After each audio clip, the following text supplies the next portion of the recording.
Hey guys, what's going on? Well, it's been a while, but been busy and I haven't had a chance to make any videos. These are some nice 5000's.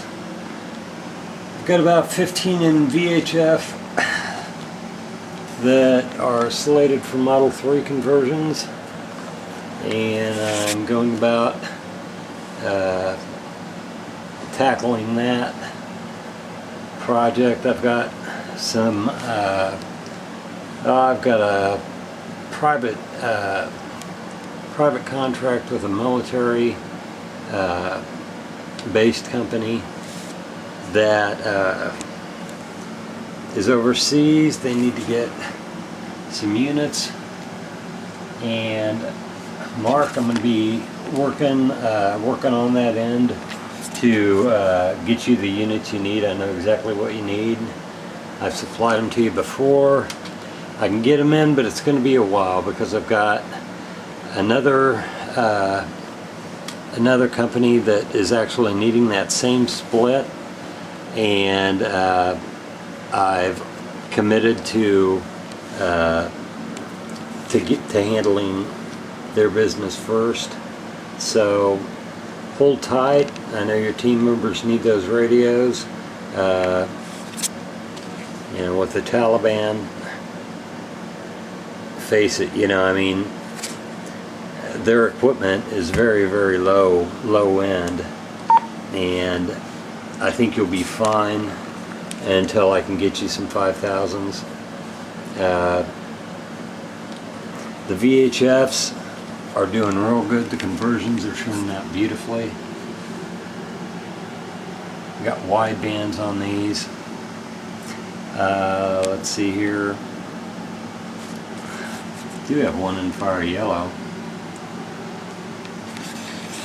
and this is an 800 megahertz XTS5000. I just picked this up, very good one. Put up one of the black bezels on it. This is also an XTS5000 in 800 megahertz. This has the wide band width. This is the stubby. You get a lot more distance in a wide band. People have asked me about the programming aspects of these radios. It's going to be real tough, and I've actually had a lot of police departments and fire chiefs and police captains get a hold of me, and they are seeking personal radios to be on trunked systems that are agency related, and I've had to tell them that they need to get approval to be on those systems. You know, surely given their high rank in the agencies, it's possible that they might be able to convince the board to actually go along with that. I have a cat's tail in the way here. But at the same time, 800 megahertz trunked radios, these you can actually, there's a guy, a video guy that is a radio guy. He's down in Australia. Luke is his handle, and it's also his name. And he actually goes and has a video tutorial in the CPS that shows you how that you can scan without affiliating on with the XTS5000's. You can also do that with the 2500's in 800 megahertz. It's possible to do that. Now on an XTS3000 you cannot do that. You have to have 9600 baud in the flash. There's a lot of radios floating around on eBay. There's a lot of radios out that do not have 9600 baud in the flash. Some are analog only. They've not been flashed to digital. So in that case, you need to have 9600 baud trunking in the radio. So what you need to do is you need to have that option flashed into your radio. That's expensive to do, but it can be done. But if you do have 9600 baud, What you can do is you can go to, I'm trying to think of what it's called. Go into Google, type in flash code decoder, and it will take you to Acredam. Type in Acredam flash code decoder, and look on the back of your radio, and it'll have a flash port number. You can also get that number on service mode, and you can also, there's a lot of, if you look at the tags on the back of a radio, the tags don't necessarily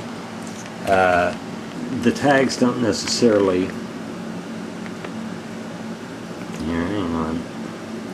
Tags don't necessarily, if I can zoom in here, I've had some occasions of people copying my listings, taking screenshots and actually putting up programming services on eBay. That shit's got to stop. So some of my videos, I'm a lot more reluctant to show tags and things like that.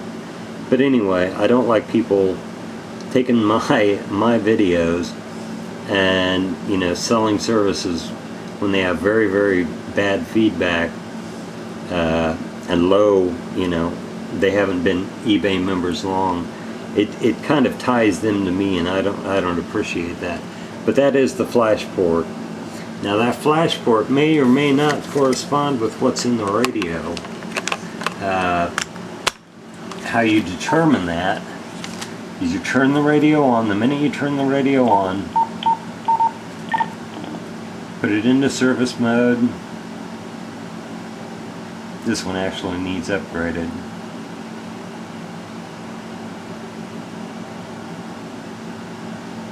That's the flash code. So what you need to do is you need to turn the radio on, and within 4 seconds really, push the button, and it will go through the service mode. Turn the radio off, turn it back on, it resets to normal operation. But you'll need 9600 baud in the flash. It's been a while, so I'm kind of rambling here. Anyway, those individuals that have contacted me about the trunking, trunking is just like, the systems are owned by, they're actually, that space, you've got to think of it as, in the most simplest way that I can relate it, think of it as an apartment building. There's an owner of the apartment building. There are a certain amount of rooms in that building, and there are people that rent those rooms so they can use those rooms. There's only a certain amount of rooms that are available in that apartment building.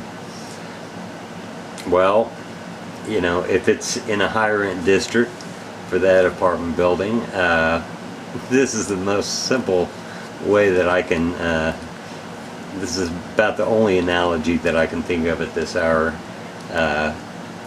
But if you want to rent a space in that apartment building, you're going to need to have a key, an access key, so you can get into that apartment building. You're also going to have to pay to use that apartment building. You're going to have to pay rent. Well, that's what agencies do. There's a landlord, and this is so silly, but it makes it. I mean, it really makes the most sense. You've got to pay the rent if you're going to actually be on a system. Now, if you've got a family, an agency that is living in that apartment building, that does not necessarily give you the right to move into their attic space, and even though they've already paid for their rent. If you're a police captain, if you're a fire captain, you've still got to have approval from the key holder, from the landlord, in order to be in that apartment building and use that facility. Same thing with a trunk network. It's just as simple as that. You need an advanced system key, and you can only get an advanced system key through the proper channels. If you're trying to scan as far as encryption, if you're down in Texas, if you're in Houston, if you're in Florida, there are a lot of areas that are actually going encrypted. Fire departments and police departments, a lot of them are going encrypted. If you have encryption, hardware encryption, these have ADP software encryption already in them. But if you don't think that you can go out and you can buy hardware encryption and then just automatically hear what's going on an encrypted network, you can't. And here's another analogy, and I've explained this several times in emails. Encryption is just like combination locks. If you go into a store and you buy a combination lock, well, that lock will work for one use, and to be able to figure out, I mean, the keys that go into a lock have to be mated. You cannot listen to an encrypted network even if you have a hardware key encryption and you have actually keys loaded in. All that does, all hardware encryption and software encryption does, is just not allow other scanner listeners and people like that, folks like that, to be able to listen in on secure conversations. Really, I mean, in the real world, anything outside of the police and the military and the fire, there's not really a whole lot of need for encryption, although there is in some areas. But for the hobbyist and things like that, encryption's really not necessary. Nobody really wants to hear what you're saying, and whatever you're saying, it's not going to be, some nefarious deed that you're trying to put out.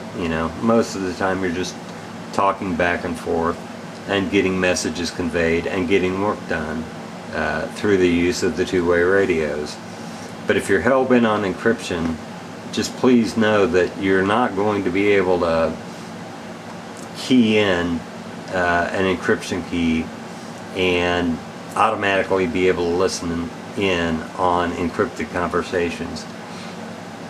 You actually need to have a bench order from a judge to be able to do that. It falls under 2 wiretap acts,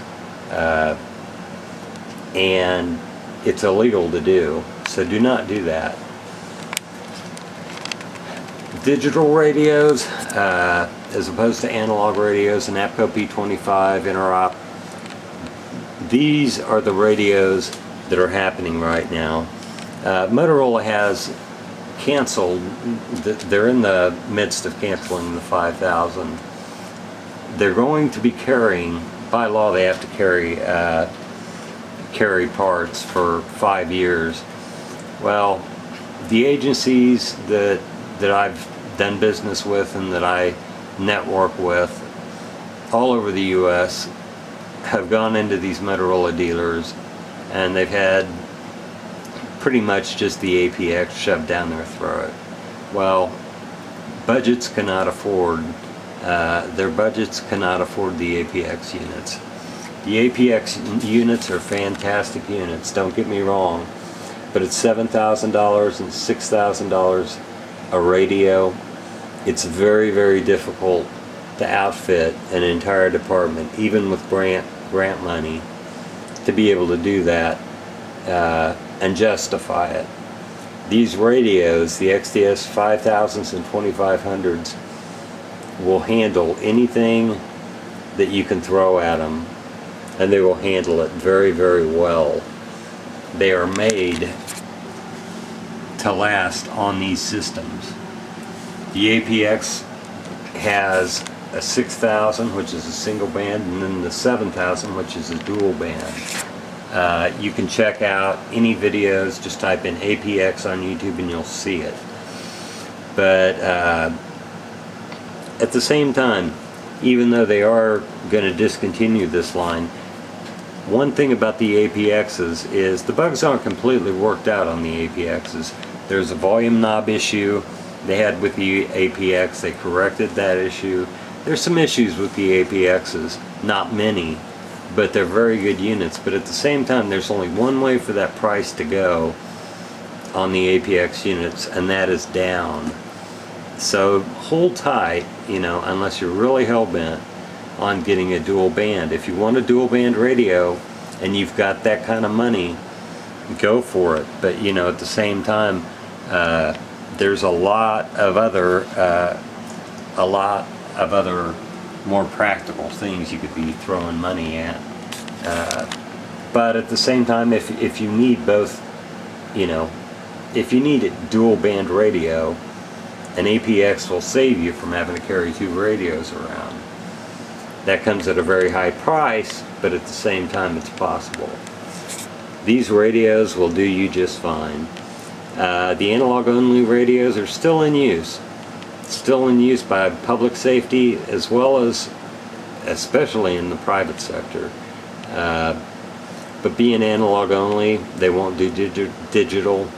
If you have a digital signal coming in, analog systems an analog only radio will not hear it. It's just one of those things. But the FPP features are very good on these radios. They're very well thought out, and they're very easy to go through. If you need to change from analog to digital, everything like this is keyed into the CPS and it's programmed that way. Even your bandwidth. All of them are narrowband compliant. Channel naming, you've got that. Very simple, but without an advanced system key, you have to have authorization to be on to actually transmit on a trunk network. There's liability tied into that. You don't want to be on a trunk network if you're not, especially one that has a law enforcement agency on it. If you do not have the access to be on that system, do not get on that system. It's not a good idea. What you're doing is you're taking away the valuable space and the capability of that tower, and you're overriding radios, and they can inhibit you remotely. They can inhibit your radio, and what it'll do is it will just turn the radio off. And the only way to get it open is through a lab tool. So it's not advisable that you do that. I think that some people have probably tried that, and in fact I know they have, and the result is the radios get inhibited, and they wonder how that happened. Well, dispatch traced a radio down. They noticed an unauthorized radio on their system, and they inhibited it. Simple as that. But anyway, everything's been going good. The units are top-notch. I've got a lot of work going on with these radios and with a lot of other systems. This one's just getting ready to be flash for FPP. And Co, if you're watching, I'm going to be sending a couple, probably three to start your way. These are VHF. They'll be flashed for FPP, and once they get done, they'll have the capabilities of FPP. These are quick carry radios, and they're very good. They're nothing to sneeze at. 2500's are beautiful radios, and they do everything you need them to do. They have a few limitations. On top, you've got an ABC toggle, or ABC here. What you're missing on a 2500 is a concentric switch. You're also missing top dial illumination. You can't use a Commander 2 mic on a 2500. Other than that, you know, the batteries can be charged from the same charger the XTS5000 can be charged at and used on. If you're looking at a 2500, try and get one that's a BN model, because if you ever need to rehouse it, the BN housings are a lot easier to deal with if you're doing conversions. The BN models are also 8 megs, the ANs are 4 megs, but really that meg count doesn't really come in to any type of significance unless you're trunking. So you should be fine if you do have an AN. It's just if you need to get another housing for it, it's going to be a little bit more difficult to obtain. Anyway, 20 minutes in, gosh, that's more than enough. Guys, I'm going to try and get more videos out. You know, if you have any suggestions on what you want to see, what you want covered in the videos, I'll try and do them as best I can. Like I said, I've got a lot of work ahead of me, and sales have been the best that they've been ever, and that's all worked out very well. But anyway, if you, oh, by the way, if you want to get a hold of me, you can drop a message into the YouTube inbox. I'll get it when I can. I don't check it all the time, but I check it pretty regularly, and I will get back to you. Just make sure that you're that you know exactly what you want to ask, and that you've done some homework on the issue, because a lot of people ask questions that actually, if they just went on Google and typed in the question, they can get the answer. But I'll do my best to answer questions as time allows. The business end of this has really taken off, and that's a good thing. I'm very, very thankful for that, and very, very thankful for the viewers and for the buyers especially. But anyway, these are just some units that I've got that that I think are very, very nice units. I do have a lot of these radios in stock. I've got a lot of accessories in stock. I've got everything you need to get your system up and running. And I carry a full line now of XTS radios and accessories. And I still have some of the older XT2500's, and just a few of the XT1000's and MTS2000 accessories. But anyway, take it easy, guys. Later on, sorry it's been so long, but I just haven't had a chance to really make many videos. And if you really want to know about a certain item, I'll try to feature it as I can get the time. But anyway, take it easy, guys. Hope you're having a good summer. Later on.